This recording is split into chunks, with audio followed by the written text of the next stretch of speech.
শুরু পবিত্র মাহে রমজানের। তাই তো দেশের মসজিদগুলোতে তারাবি নামাজ আদায়ে ঢল নামে ধর্মপ্রাণ মুসল্লিদের। প্রথম তারাবি পড়তে মাগরিবের নামাজের পর থেকেই মসজিদগুলোতে আসেন মুসল্লিরা। নামাজ শুরুর আগেই অধিকাংশ মসজিদ পরিপূর্ণ হয়ে যায়। অনেকে আবার স্থান না পেয়ে বাইরেই জায়নামাজ বিছিয়ে নামাজ আদায় করেন।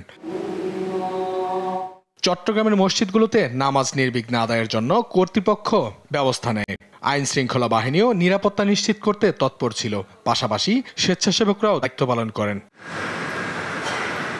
এদিকে বাগেরহাটে ধর্মীয় গাম্ভীর্যের মধ্য দিয়ে ঐতিহাসিক ৬০ গম্বুজ মসজিদে তারাবির নামাজ হয়। রাত ৮টায় এশা নামাজের পর থেকেই শুরু হয় তারাবির নামাজ। প্রথম দিনে হাফেজ মাওলানা আব্দুল্লাহ মামুন ও হাফেজ মাওলানা মহিবুল্লাহ নামাজের ইমামতি করেন। ৬০ গম্বুজ মসজিদে তারাবির নামাজ আদায় করতে দূর দূরান্ত থেকে মুসল্লিরা ছুটে আসেন। আহলান সাহলান মাহে রমজান। রমজানকে কেন্দ্র করে আমরা সবাই মুসলমানদের একটা আবেগের স্থান, এবং এটা হলো মনে করেন যে জান্নাত এবং নাজাতের একটা ওসিলা। আসসালামু আলাইকুম।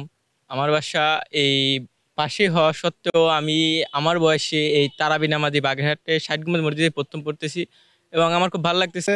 যাদেরকে আনছে এখানে তাই পড়ার জন্য সেটাও খুব অনেক সুন্দর, মানে কোরআন তেলাওয়াতের দিক থেকে বলেন অথবা সুরের দিক থেকে বলেন, আসলে এখানে পড়ার জন্য অনেকেই আগ্রহ হবে যারা মনে করেন সুর শুনবে। আল্লাহর রহমত ও বরকত লাভের আশায় পুরো রমজান জুড়ে ইবাদত বন্দেগীতে সময় কাটাতে চান মুসল্লিরা। অঙ্কন চৌধুরী, দেশ টিভি।